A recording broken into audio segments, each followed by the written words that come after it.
That is the bloody cat who likes to sit on the MT-10 loads. Cheers, Milo. Okay, right. Quick check-in. Just want to start this time around by saying I've had loads of people email and message me either on Facebook or YouTube or to my email address asking if the Brembo road and track pads really made that big a difference. So obviously wasn't clear enough in the other two videos where I said they make a really big difference. So just to reiterate, they make a really big difference. Okay, they're absolutely brilliant. No changes were needed to the lines, to the master cylinder, nothing needed bleeding, just pads in, and they were absolutely terrific. And they've really, really changed the nature of the brakes and made the bike far more effective at stopping. So let's draw a line under that one. However, some of you did say you wanted me to try some lines, and there are some lines on the way. So as soon as they come, I will have a little look at getting them fitted and see if we can make the brakes even better. But to be absolutely honest, whilst I'm fine to do that, I'm more than happy with how they are at the moment. And whilst it will make the brakes better, it is another expense. But anyway, we'll see. I might put them on and just think, oh no, I have to have it like this from now on. So we'll see what happens. Right, in this instalment, I've done a couple of different things. So I've actually asked just some other people's opinions, people who are at fast bikes or linked to fast bikes. And then we are going to get a suspension setup, static suspension setup done up at JHS. So there is quite a lot of talking and looking at twiddling of things going on. But first of all, when we were out on a bit of a shoot, I let Simon loose on the MT-10, and then Mr. Mossy, who's an old geriatric fellow we use from time to time, let him loose as well. And so I just wanted their opinion on the bike and the brakes and what had changed. So, Si, you've just ridden the bike with the new brakes. What do you think? Much better than standard. They are. I was just saying to Mr. Moss that as soon as you start putting pressure on the lever, you can actually feel the pad working against the disc, whereas as before it was just like a load of fuzz and don't know what you're doing. And yeah, there was some deceleration obviously, but now it's a bite as opposed to mastication. I said mastication. But yeah, it's a bite with the teeth as opposed to, you know, a gummy little chew or anything like that, which is what it was before. So yeah. And you did the MT-10 launch, and we all love it, don't we? Yeah. The great thing about this is that you have to earn the ABS to be switched off. If you put up a really big wheelie, and it has to be a really big wheelie, at some point the brain just goes, I don't know what I'm doing, I'm going to turn the ABS off. At which point, that's it, you've earned it. And don't ever switch it off at the ignition, because your ABS offness is still there. So you've earned it, and you can start messing about and do stoppies and skids and stuff like that, which is very, very childish. Perfect advice there, see? So there's the challenge. There's no prize. Mr. Mossy. Yes. What do you think of the MT-10? I think it's bonkers. Do you know what? Within about 100 yards of getting on that bike, I just started tittering irresponsibly, knowing full well what was coming next. And sure enough, do you know what? I just accelerated hard. I didn't try and perform anything stunt-worthy at all, and I sensed any second now. And sure enough, it starts coming up, so I just clocked the speedo, 94 on the clock when it was coming up. And no clutch, no yanking of the throttle, just... And yeah, massively invigorating motorbike. That's the sort of bike that just brings you back to the life. If the Samaritans had that bike, there'd be no suicides. If they had it to dish out. No, really impressive motorbike. However, you should get a shredder with it, because you might as well bung your licence in one of those within about, I don't know, 10 miles of riding it. It brings out the bad in you, I think. That's Mr. Mossy. He's part of our Help the Aged in the community scheme. That's what they think. But to try and get a completely left field perspective on it, I then asked our ad supremo, Charlie, best in the business by the way, his views on the MT-10. So, okay, you've heard loads of other people's opinions on the MT-10. So what I'm going to try and do is look for someone who could be argued is a little bit more sensible than the rest of us in some ways. Right, Mr. Charles, you can cut a good enough rug on a bike when you're on track and stuff like that? Now, I like to think so. yeah, now me, Mossy, Rootsy, Fagan, when we all ride the MT-10, we all can't end up riding like idiots and wheelies happen and things like that.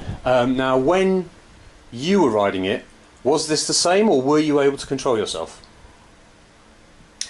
Yeah, just about. It's properly gnarly though.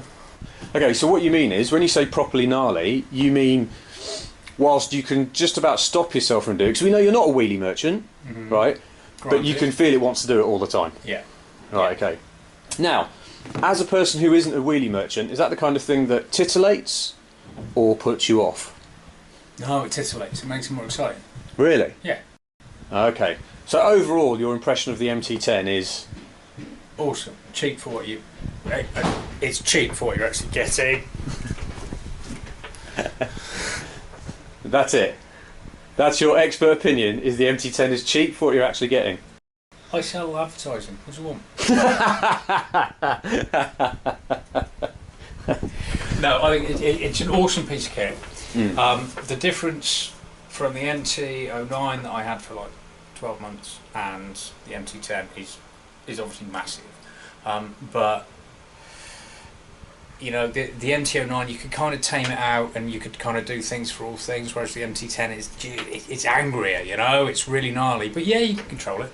So it's, for me, looking at naked bikes in that area, it's awesome. It's a great package and it's not expensive. And I'm not surprised that they're completely sold out because it's a genius bike. It looks brilliant. Yeah, you're a fan of the looks? Yeah, I am a fan of the looks. I think it's different. And we all want to be a bit different. Okay. And yeah, I don't really know what more to say than that. It's fair enough, mate. It's an awesome bike, yeah. That's fair enough. It's good fun for me, and I don't ride like you do. Yeah. And it's amazing fun for you, and you're going to lose your licence. Thank you. Then I'll ride it all the more. So there you go. Basically, he's just made us all look like idiots who can't control ourselves. It's kind of fair enough, really. But I suppose if you can do the kind of stuff that Charlie tends to stay away from, and a bike's there egging you on, like you said, then you're going to do it, aren't you? Basically. So anyway, I'm just going to go now.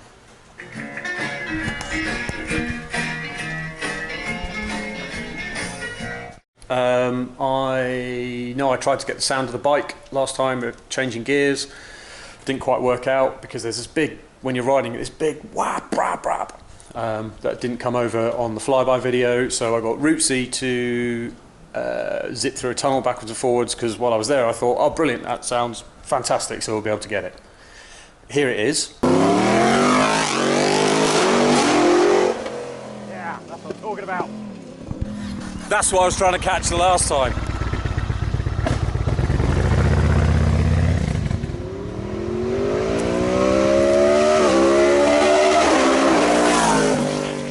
And it didn't quite come out. You can kind of, when he goes away, you can kind of just about hear it, but it's not perfect, but I can only try again at some point in the future.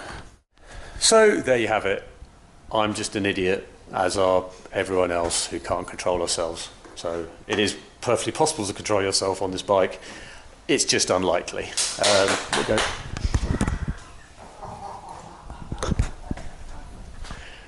That's Charles, and that's going on YouTube. Anyway, so get back to the point.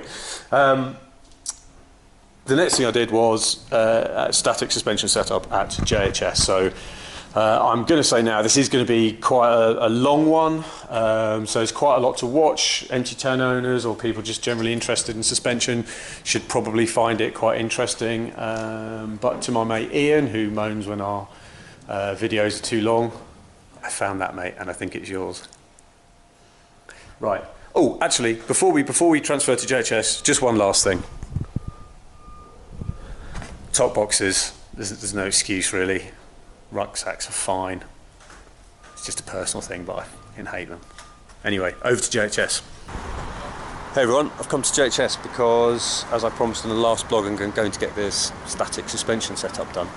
But I sort of say I do love it when I turn up here and there's a really cool line of bikes from past and present. So, okay, it's a Yamaha blog, but indulge me for a moment, please. So we have Ducati 748, the RC125 KTM, which is a great learner bike, 996, hello dear. A 675 Daytona, always awesome. I think it's an 08 ZX10, which is a proper little bad boy. A Kawasaki coloured track bike BMW S1000RR, gotta love that. Original 98 R1, and best to last, one of JHS's TT racers, the SV Mini Twin bike, which is absolutely lovely. Like a kid in a candy shop when it comes to this place a lot of the time. Can't blame you really, I suppose. What are you doing, James? I'm doing the tyre pressures. What were they? They were a bit low for road use. What were they? Well, you had a front one that was about 30 psi and the back one was 35. Okay, so we lost one. No, because I've just set them at 36 front and rear. Yeah. Okay, but I didn't, you know, you've probably let them down before going on track, have you? No, but I've probably landed the front wheel a whole bunch of times that might have lost a bit of air. Yeah, plus also you might have put the air into it when the weather's hotter. Yes. Yeah. So it's a little bit cooler today than it was yesterday. So air, and our compressor's cold, so we're not putting warm air in or anything. You know, it plays a part on that. It does. So That's what? why some of the race stuff you see with heat guns. They're trying to get the temperature of the tyre, work out the pressures and so forth. And when I do my suspension setups, if it's a hot day, I'll always put the tyre pressure gauge on with the heat gun to give me something to work to, because then I can give them, for argument's sake, if it's 30 degrees outside and they come in and their tyres at 28 degrees, oh, there's a text coming through. And 28 degrees on the tyre, and I set it at 36. By the time a month down the line it's got colder, that pressure's going to drop, isn't it? Yeah. So I try and give a temperature with them now as well. So we're doing a static suspension setup today. One of our static suspension setups we're doing today, which basically is nothing terribly exciting, but it will transform the bike, I guarantee you that. And if you don't feel it by the time you hit the roundabout, go round the roundabout and come back, please, because I've done it all wrong. That'll do. You're having a feel, aren't you, James? I like to have a feel. Whenever possible, have a feel. Ooh. It's really soft. There's quite a lot of bit of travel on the road. Oh, let's get some torsion. So what do we want? We want some bits and pieces here, don't we? It's progressive, but soft. What with the preload, shall we? Have I got the right size tool? Lo and behold, the baby Jesus is 1, 2, 3, 4, 5, 6, 7, 8, 9. When we're doing preload, we always do preload from spring wound off to on, not on to off. So I count off this. So this one should be 9. 1, 3, 4, 5, 6, 7, 8 and a half. Is that about right then? Yeah, right. Ben's bench is having a little wee-wee.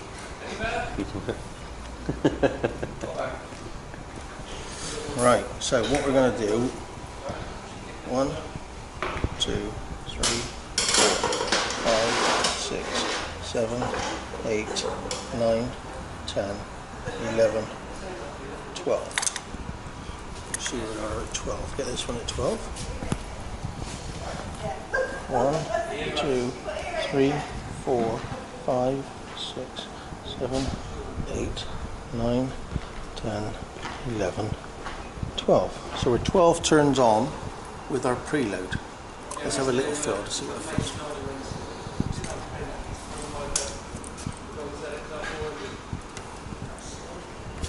Doesn't feel bad. But what I'm going to do now is see how much a turn is worth, whether it's worth 1 millimetre or half a millimetre or 2 millimetres. I'm going to put a couple more on to see what it feels like then, and then we're going to do some measuring. Okay. 1, 2. So we're now at 14. 1, 2.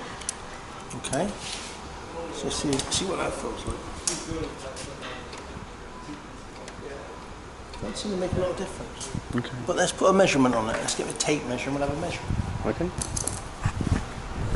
Stand the bike up, and then we'll take a measurement and then if you lean it on the side stand, just take the weight off the front fork. You know when you do it? This is easy then.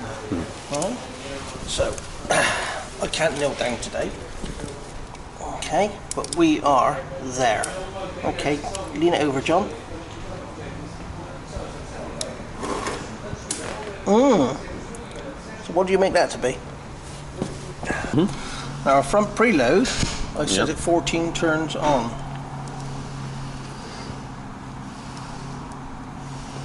Now some bikes have rings on them, you can visually see the rings and so forth, so they all work in slightly different ways. But this one we can't see, we have to measure it. So now we've got to work on our compression and rebound. Okay, let's do that. Right, now adjustments for your compression and rebound are always done from closed out, opposite to your spring preload. Okay. Okay, so for argument's sake, compression is comp, 10 is rebound. That tension. Tension. Yeah. There we go. Okay, so what we're going to do, just out of curiosity, we're going to count our rebound. 1, 2, 3, 4, 5, 6 turns out without getting. Alright, let's have a look at what I do this side. 1, 2, 3, 4, 5, 6. So that's right. So 6 is where we're at. So we're starting at 6. So we go back to 6. 1, 2, 3, 4, 5, 6. I don't ordinarily do it that way. I'm just showing. Yeah. 1, 2, 3, 4, 5, 6. So we're 6 clicks out on our rebound. That's as standard. That's how this bike is rolled in. Yeah. Right. There's not enough rebound on this bike, and so it's coming back. Yeah. So what we're going to do, we've got to find the window of opportunity, I call it, because you'll get a point where you can adjust in and go too far, or you can adjust out and lose it. Right. In between there is the window of opportunity. Now it may be 1 click, 2 clicks, 3 clicks, 5 clicks. We don't know until we start playing with it. So we know we're 6. Right, so now we're going to go to 4. Okay. See what that does. 1, 2. Right, so we're 4 now. Not really a lot happening. Let's go another 2. 1,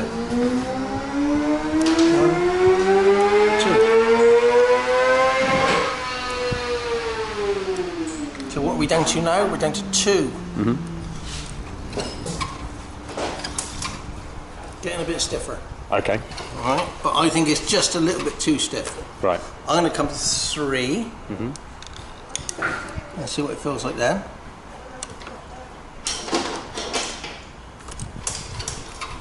That's better. 3. Right, I'm happy with 3 at this moment in time. Right. But everybody's feel is different. Right. So if you were to do the suspension, you may not feel it the same as I feel it. Right, I see what you mean. Same as someone else who does suspension may not feel it the same as I feel it. They have their own. Everybody's got their own particular feel. Right, we're going to work on the compression a little bit now. So we're going to count where we are at the compression. The same thing again. 1, 2, 3, 4, 5, 6, 7, 8, 9, 10, 11, 12, 13, 14, 15, 16, 17. That's an awful lot. 1, 2, 3, 4, 5, 6, 7, 8, 9, 10, 11, 12, 13, 14, 15, 16, 16. That's a lot. Yeah. That's a lot out, but let's see what we got. So we're going to go, let's go 8 out, see what it feels like. Because you know what it feels like with 16 stroke 17? 1, 2, 3, 4, 5, 6, 7, 8. Same on this one. We know this one's closed off. 1, 2, 3, 4, 5, 6, 7, 8. So that's 8 from closed off. Yes. Right.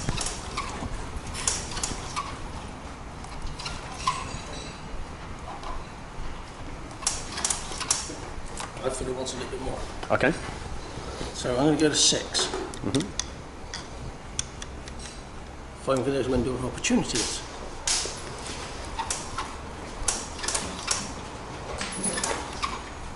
Alright, that's about it. Yeah. Let me go down to 5 and just see what it's like. And an urgent text has come through It's the Queen again, isn't it? She just won't leave you alone. from somebody who needs it urgently attended to. No, that's too stiff. Too stiff. Right, so what were we on? We've gone to 5, so we're going back to 6. I'm going to go back to 6. Alright? Okay. Yeah. And the compression and the rebound are quite equal amounts. I would like some more rebound. Now, ordinarily, we're nearly closed off with it. Running a couple of, 2 clicks out, is it, I believe? What we could do is take some preload off, but that'll sit us in more sag, and we already got enough sag. Okay. So it's a compromise where you go, we've got to work with what we've got. So we are 6 on our compression out, and we are how many on our rebound? 14. 3. 1, 2, 3. That one. It's either 2 or 3. 1, 2, 3. Yeah, 3. 3. That's right. So it's 3 and 6. 3 and 6. Gotcha. Write it down. We haven't got any high and low speed compression damping, No. so it's not applicable. Not a clickable. Not applicable. Lovely. And we've got to do the same on the back now. Right. Cool.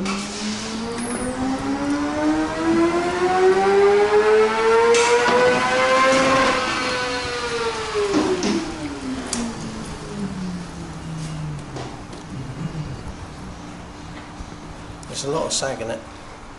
It's quite a low rear end. We need to lose some of that sag before I even start measuring it. I can feel there's a lot of sag in it. Right, let's get some spanners. A quick fill. Right then. Whoa.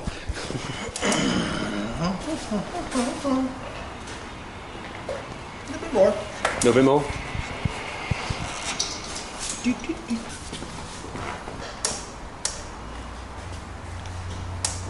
That's better. Betterer. Betterer. Right, let me need Mr. John now. Can I borrow Mr. John? Yeah. Here he comes. Oh.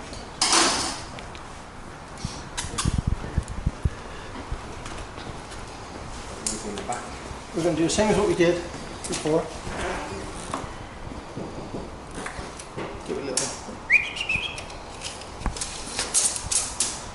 Okay, right, lean her over.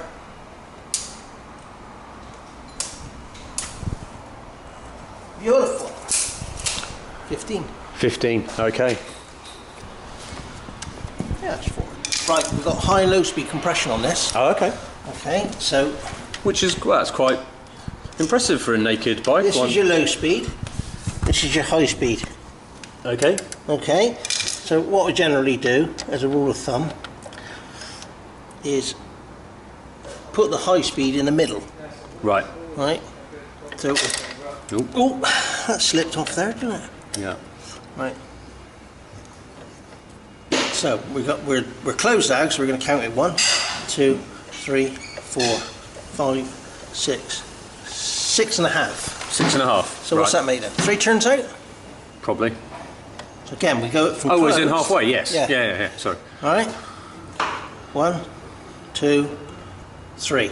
Okay. Right. This is a good starting point. Now your low speed. 2, 3, 4, 5, 6, 7, 8, 9, 10. And then it's Yeah. turning the whole thing. All right. Yeah. So we just double check, make sure that's right. Go back and do this. So it's 1, 2, 3. Yep. 1, 2, 3, 4, 6, 7, 8, 9. 9. Yep. That'll do. Let's see what it feels like. Okay. Now the low speed will alter what you can initially feel here. Oh, okay. Right, your high speed is further through. Alright, we haven't got enough of either. Right.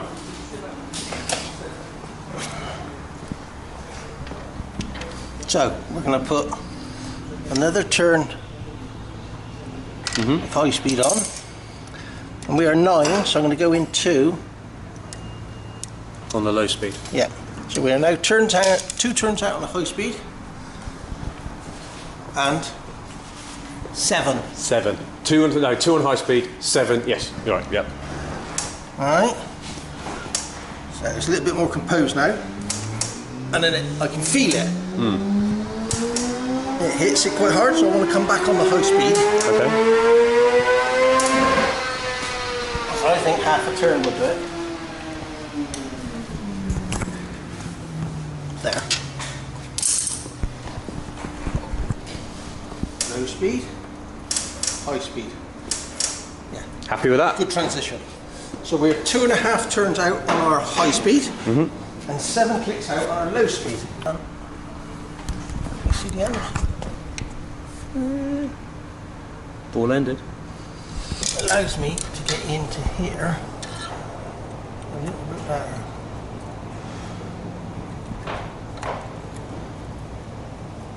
Not very good adjuster, to be honest with you, this one. Bit of an awkward place. Yeah, it is a bit of an awkward place. Can't get a full turn on it. Well, count the clicks. Do we need an extra long ball-ended 4mm? Yeah. I just count the clicks. I need a long way out. Are you sure someone has been playing with this? Positive, this is how it comes. Really? Yeah. Well, unless someone who put it together out of the crate or someone in Japan's been fiddling with it. Funny you should say that. I had a customer come in last week, and he just picked this bike up, done 500 miles, and the settings were just miles off to what they should have been, even in standard form. Really? Friday bike? Yeah, possibly. Right, so I'm going to take a potluck on here. We're going to do a bit of a chance, and we're going to go 1, 2, 3, 4, 5, 6 clicks out. Alright? Right. Let me see what it's like, because I think there's a long, long way out. And I wouldn't have thought that was right.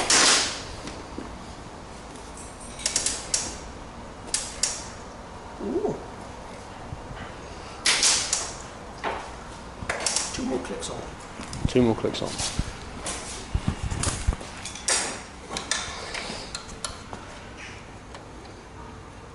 One, 2. So that makes a 4.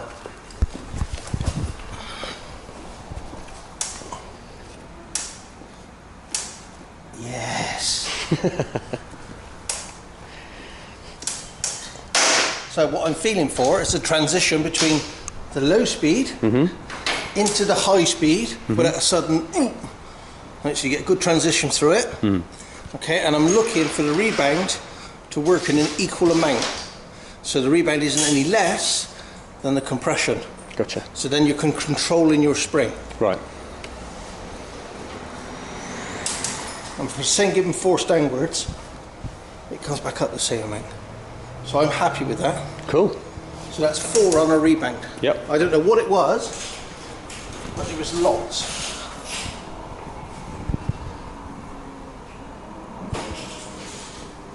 And there we go. There we go. There it is. So, I know obviously you did one on Johnny Suzuki when he had that, and that worked a treat on the standard suspension. And I think this is going to be a treat. If someone wants to come in and have this done, and I've ridden your bikes that have had this done, and there's always an immediate improvement. Yeah. Always. Especially they're slightly better when you're going a bit quicker as well. It's not to say that it's 100% perfect, right? Because we're having to work within the manufacturer's suspension.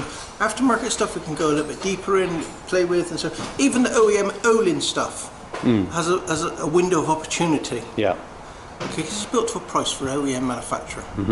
Okay, but generally as a rule of thumb, we can improve upon a standard bike because you as the individual owning the bike and riding the bike may not be the same weight or configuration may not ride it the same as what the factory designed this bike. Yeah. You know, there's so many factors. Roads are one thing.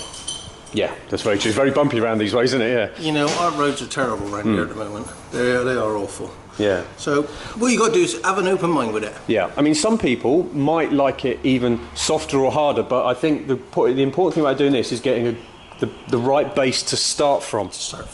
That's what it's all about. It's about finding an entry level into it. So you've gone from what it came in with to something you go out with and go, wow, that has made a difference. Now, we always say to people, if you want to go for a little ride and come back, no charge, we'll adjust it for you. Absolutely. We never had anybody come back. And as I say, if you don't notice a difference for the positive, by the time you hit that roundabout, go roundabout and come back. Yeah, gotcha. So how much is this then, this suspension? £34.99. Is that all? Yes, that's all it is. See, I tell you what, when it comes to the cheap mods, we've got the Brembo pads, 70 quid. This, which I'll find out in a minute when I go to the roundabout, and I imagine I won't be coming back. That's amazing. Now, one more thing before I go, because your dear lady is wanting to talk to you. One thing I've said about this is because it's got a low rear and a quite high front. When you go take it on track, if you're getting something like a Tuono, that just goes boom, boom, boom, boom, and handles because it's got that pure sports bike chassis. Now, because we've put a lot of spring prelude on the back of this, so the back's picked up a fair bit. Which is what I wanted. So I'll have a bit more weight on the front already. Yes. Yes. That's what I was hoping for.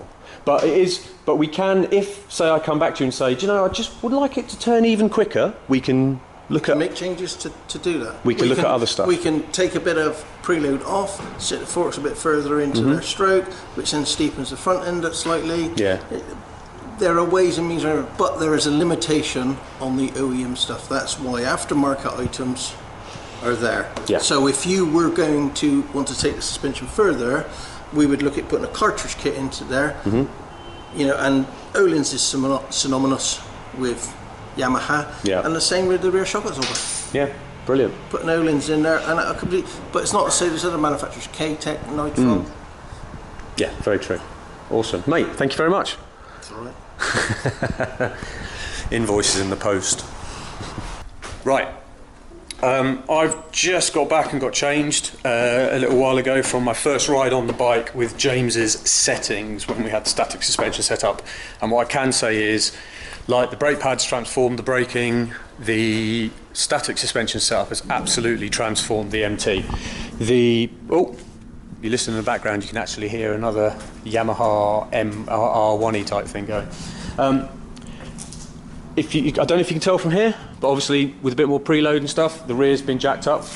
The effect this has had is to put a tiny little bit more weight on the front end, but it's noticeable, it's marked. And what that's done now is that initial reluctance I was speaking about, the turning reluctance, is completely gone. It steers faster, which is absolutely great, but it doesn't seem to have lost any stability whatsoever. Now, we firmed it up a little bit from what it was, as you saw in the video. So I've traded off a tiny little bit of, for example, grip at the rear, but a tiny bit of grip at the rear for better steering. The best thing about the rear now is, as you get on the gas, whereas before it would sink quite a lot, now it's a lot better supported, and you can I can actually feel the tyre more, which is really important. And quite frankly, I think that before the MT-10 was almost over gripped at the rear; it was so low, which is kind of great. Since having the changes done, I've had just to slightly adjust my riding style, because before I was taking into account it had a really high front and a really low rear end. And you got used to that, and that's how you rode it. Now with this, it's a lot more purposeful. It ain't a Tuono, but it's so much better, and I'm really looking forward to getting this out on track now, because to change it's almost a different bike again because of it. I have had the traction control actually start to kick in a little bit now, which is fine, that's what it's there for, but I'm really impressed that through the feel of the tyre, it's a lot more direct, the feeling, front and back. And for 40 quid or whatever it was, it shows the stock kit is really good. And really, you can't ask for more than that, can you? Less than 40 quid. I'm 6'2", about 14 stone on a good day. For anyone else out there who's a similar build to me. So listen, I'm not saying stick these settings in your MT-10 and go try it, but if you fancy trying it, that's definitely a good base to try it from. And trust me, this thing now is so much better. It's got the extra sporty slant I wanted. Again, it's better supported. The front, especially with the brake pads, is even more intuitive now, because it loads up in a far more progressive fashion. And I quite like it higher. I just like the back being a little bit higher. The first time I swung my leg over it, I actually hit my foot on. I was so used to swinging it over the much lower saddle. But I can give this a much more thorough workout in the days to come, and then I will try and get it on track to see what the differences had made. But as a first long ride, I went down to the South Coast and back. I mean, James was right, I will say. I didn't even need to get to the roundabout by his work before I realised how much better this was. Pulling away instantly just felt, oh, that's so much better. So yeah, at least you guys know, if you want to fiddle with your kit out there, it will actually do something and might stop you from having to go out and buy an Olin shock or I mean, still do that if you want to do, but let's just say the difference can be made on the standard kit and at a really cheap price. Either go somewhere like JHS, get it done, or look what we've done, have a think, listen to what James said, and have a fiddle, If you've got some Allen keys and screwdrivers and whatnot, what's it going to cost you? Nothing. And if you don't like it, put it back the way it was. So anyway, next blog, we'll talk about loads of other different stuff. So I'll see you next time. Bye.